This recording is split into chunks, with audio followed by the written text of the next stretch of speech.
Imagine milhares de navios cruzando o mar, centenas de aviões cortando os céus antes do amanhecer, e homens, jovens em sua maioria, prestes a pisar em solo inimigo, sabendo que poderiam não voltar. 6 de junho de 1944, o dia D, uma das datas mais decisivas da história da humanidade, a maior operação militar de invasão já registrada e o passo crucial para derrotar a Alemanha nazista. Mas como o mundo chegou a esse ponto? E por que essa batalha mudou tudo?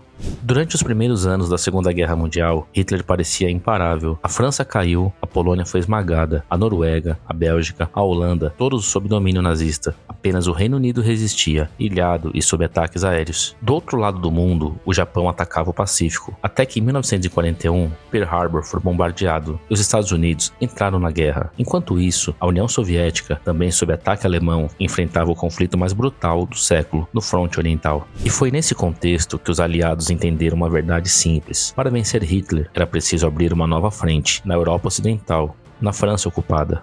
Nascia ali a Operação Overlord, e o desafio era gigantesco: atravessar o Canal da Mancha, romper as defesas do chamado Muro do Atlântico e estabelecer uma cabeça de ponte na França. E para isso era preciso mais do que força, era preciso estratégia. Os aliados criaram uma das maiores operações de desinformação da história: rádios falsos, agentes infiltrados, tanques infláveis, tudo para convencer Hitler de que o ataque viria por Calais e não pela Normandia. Enquanto isso, mais de 150 mil soldados eram treinados, equipamentos acumulados e a logística preparada para o maior desembarque militar da história. Na madrugada do dia 6, a ação começou. Paraquedistas britânicos e americanos foram lançados atrás das linhas alemãs. O objetivo: sabotar estradas, cortar comunicações e criar o caos. Ao amanhecer, o mar estava tomado. Navios de guerra, barcos de desembarque, tropas se aproximando. 5 praias foram escolhidas: Utah, Omaha, Gold, Juno e Sword.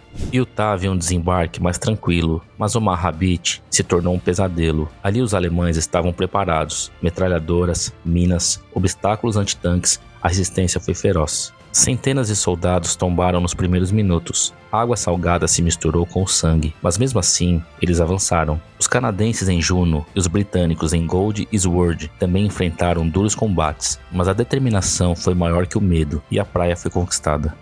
O dia D foi só o começo. Nas semanas seguintes, mais de 2 milhões de soldados aliados desembarcaram na Normandia. Cidades foram libertadas, vilarejos destruídos. O povo francês saía às ruas, emocionado. Em agosto, Paris foi libertada. Hitler perdia o controle. De um lado, os aliados avançavam pela França e pela Bélgica. Do outro, os soviéticos vinham do leste. O cerco se fechava. Em menos de um ano depois, em 8 de maio de 1945, a Alemanha se rendeu. O dia D não foi apenas uma vitória tática, foi o começo da libertação da Europa. O que aconteceu ali foi mais do que uma batalha. Foi um ato de coragem coletiva, de sacrifício, de esperança. Milhares morreram naquele dia, homens que sabiam dos riscos e mesmo assim seguiram em frente. Hoje, cruzes brancas se espalham pelos campos da Normandia, símbolos silenciosos de um preço pago por todos nós. O dia D nos lembra que a liberdade tem um custo e que às vezes a história avança quando alguém escolhe não recuar. E se essa história te tocou, curta o vídeo, se inscreva no canal e compartilhe com seus amigos, porque lembrar também é uma forma de resistir. Até o próximo vídeo.